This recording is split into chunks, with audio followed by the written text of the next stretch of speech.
Alright, so this is going to be a Gloomhaven unboxing. It's not really brand new, it's used already.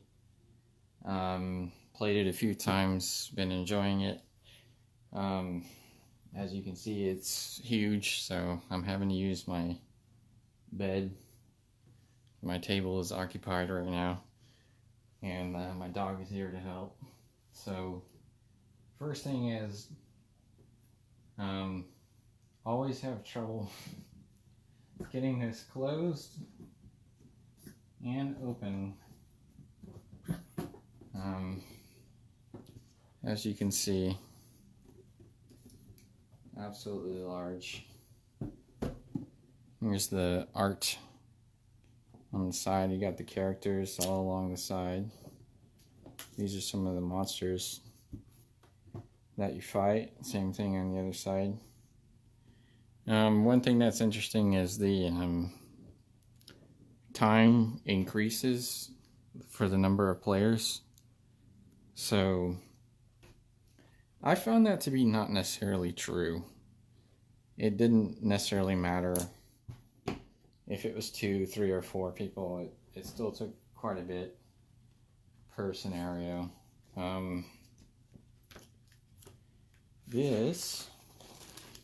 This is the campaign book.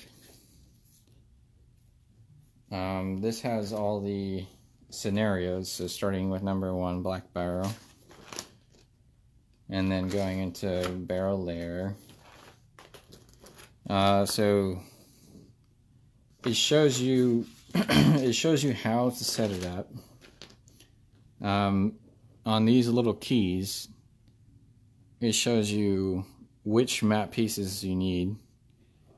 So I'll show you the map tiles in a minute, and then it shows you how to lay it out and where to put each creature that you're going to encounter. And then as you're playing, it gives you like flavor text. So this is stuff that you would read aloud, and it gives it kind of more of like a role-playing D&D feel. This is the rule book. Shows you all the components. So as you can see, lots and lots of components. And then what's interesting about Gloomhaven versus something like D&D is that it's diceless. So essentially it's a card combat game, or if you want a deck building game. So the rule book is not too long, it's not too hard to get through. So 51 pages. Not too bad. It did take us 2 or 3 times before we felt like we knew what we were doing. There's a lot of little rules that you have to get used to. And this is the campaign map. So Gloomhaven is a legacy game, which means that you're modifying it as you go along. So as you can see, we started adding these stickers to the locations that you travel to, and so all these numbers are places that we haven't been yet. And there's a lot of locations, so the campaign is really long. It will last you at least a year. You know, if you think your group meets once a week for 52 weeks, and there's how many missions? Yeah, there's 92 scenarios. Oh, sorry, 94, 95. Yeah, 95 scenarios. That is a lot of content. Especially since I got this for an even 100. A lot of places had it like 120, 125, even 150. $100, not bad. What you get for $100 is a lot. Okay, so these are the map tiles. As you can see, I've attempted some organization, but not really. There's kits you can get that are also like $100 that are essentially inserts that go inside this box, and it'll help you organize everything. But what I've done is the ghetto or old school method, if you want to call it that, of just, you know, Ziploc freezer bags and rubber bands. So as you can see, the art on the dungeon tiles is fantastic, and they're double-sided, so you get lots of use out of them. And you don't have to use these for just Gloomhaven. I mean, these dungeon tiles, you get all this stuff, all these hexes, which you can use for D&D, Pathfinder, anything else. You know, I haven't really sat here and measured if that's an inch or not, but, you know, close enough. It's a lot of stuff that comes with it. So that's an example of the dungeon tiles. I guess I should show you that they come in different shapes. So they're not all just square, rectangle. They have lots of different shapes. And then lots of enemies. These are all the pawns. Reminded me of Pathfinder.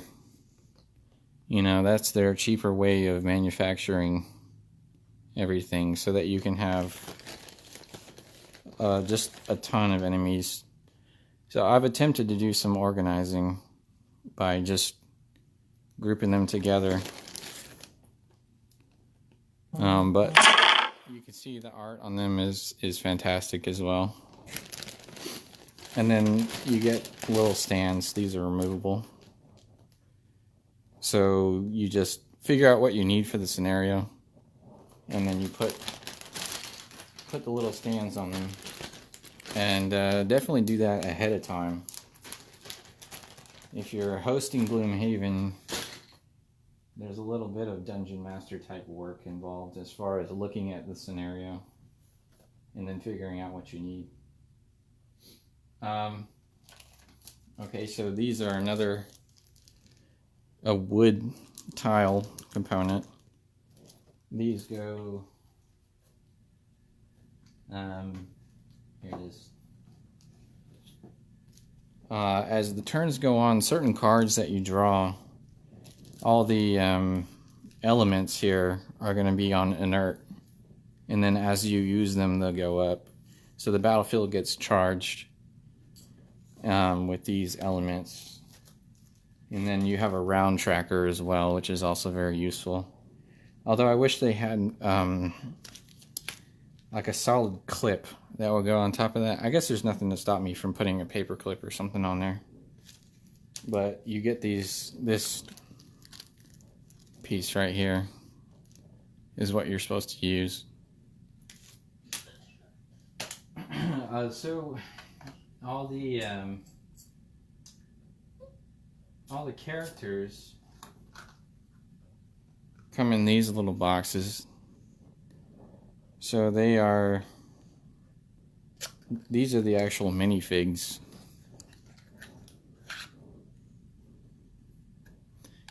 And they're pretty good sculpts.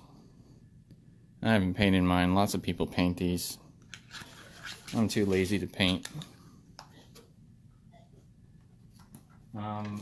And then you get more standees. You get lots of standees.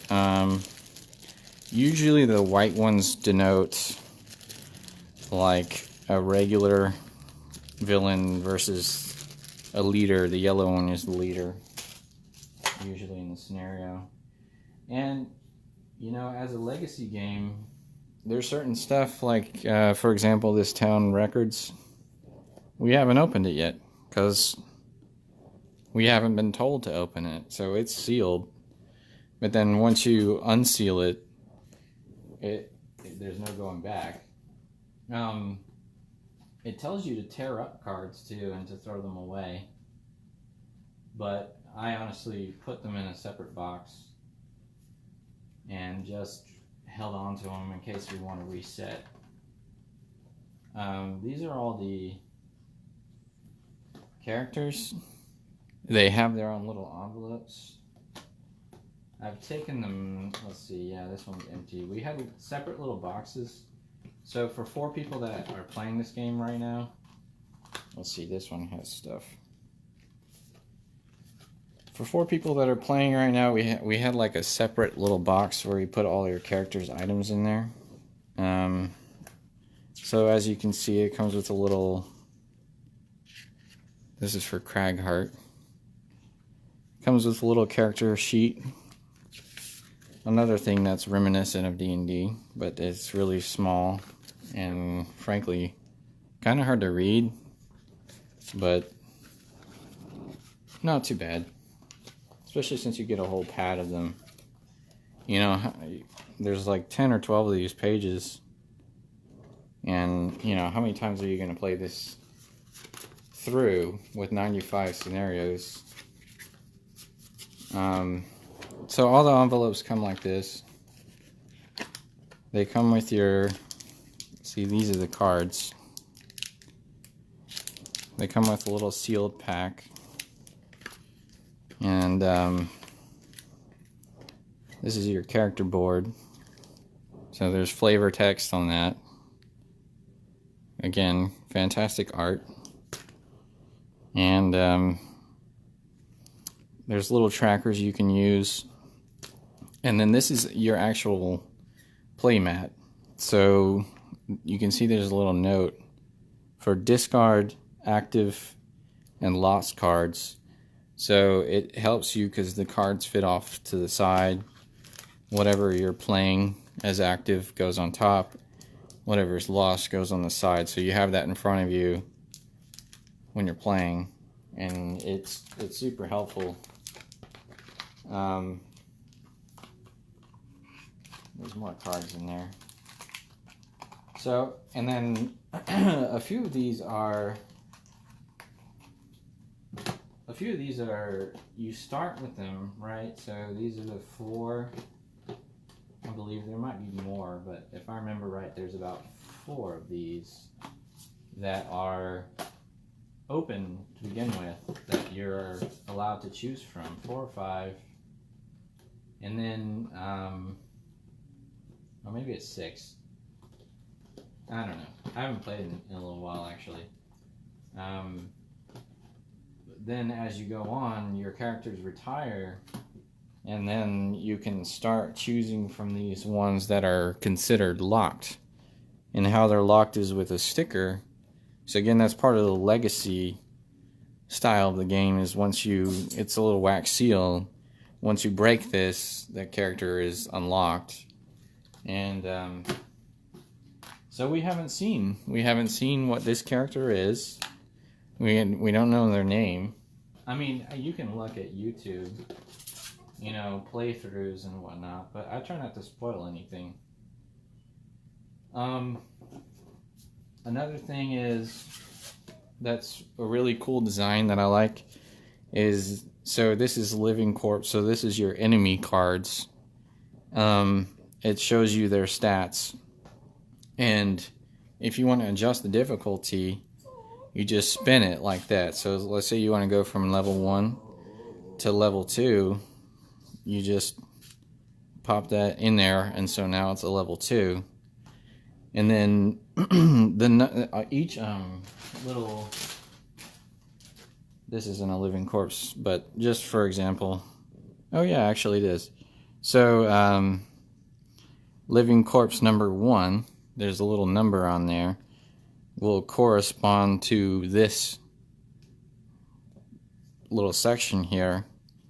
And so what you're supposed to be using, these little markers, and so we've actually used little D6 instead, or D10, whatever you need,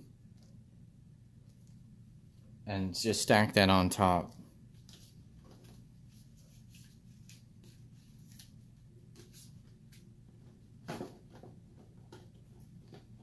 Actually, you know what? I have another box. Let me go get it real quick. There's a second box that I forgot about. I'll let my dog out too.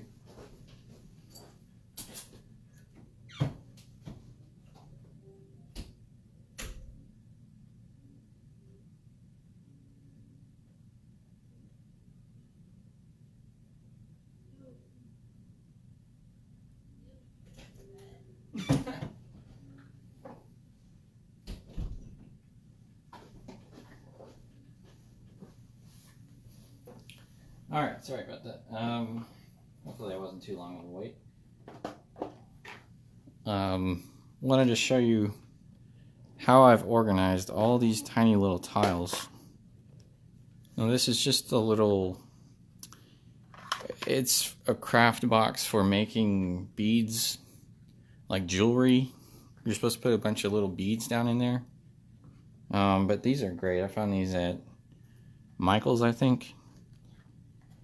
And then here's an example of the D6 that we use. We use a really small one. Kind of like, I think Games Workshop makes the small ones for Warhammer. But these are all the little tiles. And there's just so much of them.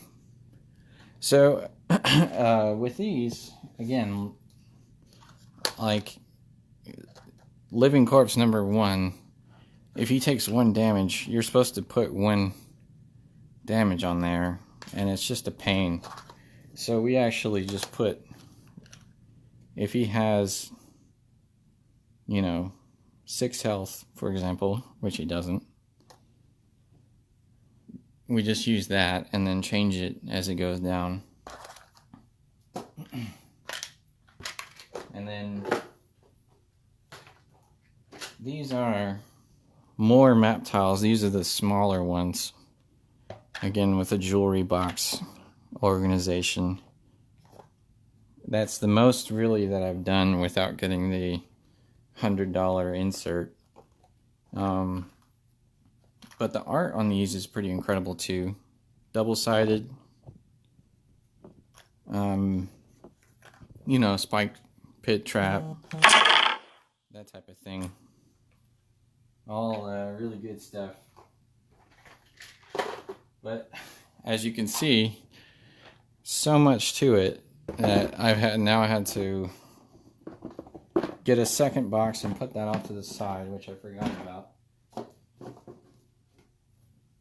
These are an example of the smaller cards that come with it. This is your modifier deck. So instead of a D20, you're just flipping over this deck of modifiers, and then some special things happen. Like this is no damage for the round, cancels your damage. And lots of little cards for the items as well.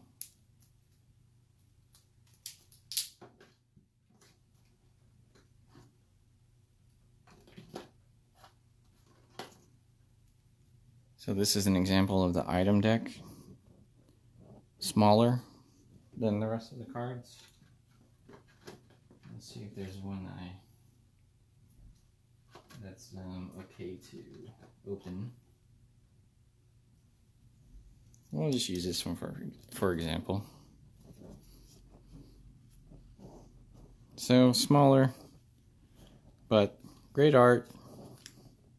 Tells you the stats, tells you the costs, everything you need to know. What's interesting as well is you're limited by the number of cards that exist. So, for example, with this ring, there's 4 players, right? But only 2 players can end up with this ring because there's only 2 cards for it. So that's how you set up a shop inside the game, and then you buy from there. And another one, this is your secret goal for the scenario. There's a campaign long secret goal, and then there's a scenario secret goal that you get extra XP if you make it. So let's see what else is there. I believe these are all items. Yeah, so there's a lot of items. And I have them separated because you can only you unlock items as you go, essentially. So in the beginning, you only are able to get so many different items. And I'm not sure why this is all scrambled up, but essentially when you travel to Gloomhaven in the game, you start one of these scenarios, and it's just kind of like a choose your own adventure type of thing, where there's flavor text on top that tells you what happens, and then you have your options down below, and the back of it, then you have your results. So you don't know the results until after you've chosen one. So that's the city cards that go that activate when you travel to Gloomhaven, and then you have more road cards that are the same type of thing. Flavor text, options, and then results. So that adds like an extra thing to besides just the regular scenario. Those are road cards. These are the lifelong mission cards that I mentioned earlier. So they're kind of the same as the battle thing, but they're over the life of your character.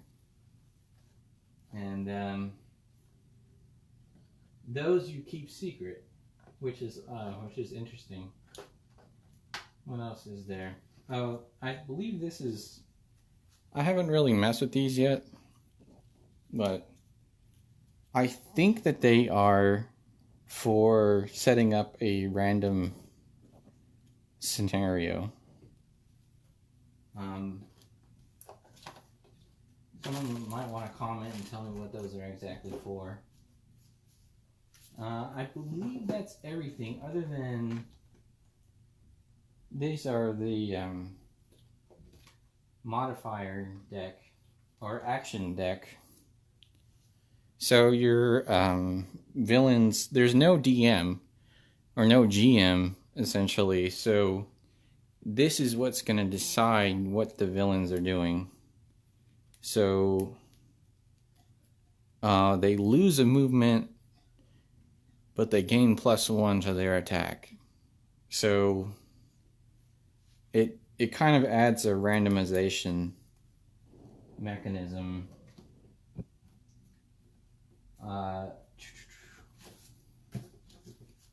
Again, these are the stickers for the map. And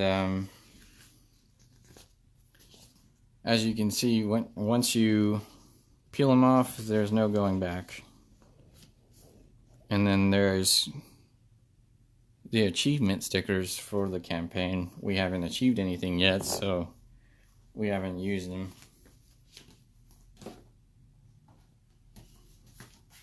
And then you have the party sheet, which is like the character sheet, but keeps track of your party's notes. One thing that's interesting is the shop price modifier changes as you do the city scenarios. You can either help or hurt Gloomhaven as a whole. So then that changes your price as your reputation changes. I'm trying to think if I've missed anything in particular.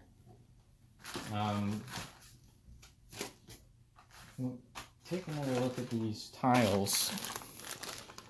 So for $100, I mean, I think this is extremely valuable. Even if you play Gloomhaven once and then never play it again, you can always use these in D&D and Pathfinder or whatever other game uses tile-based or measurement-based combat.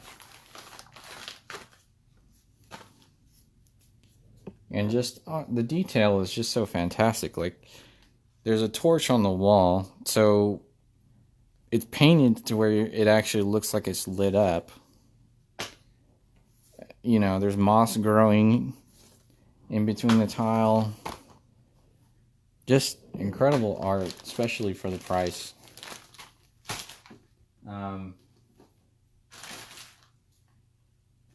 Yeah, I think that about does it. If you wanted to take a look at anything else, I don't want to spoil the campaign too much, but if I forgot something, make a comment.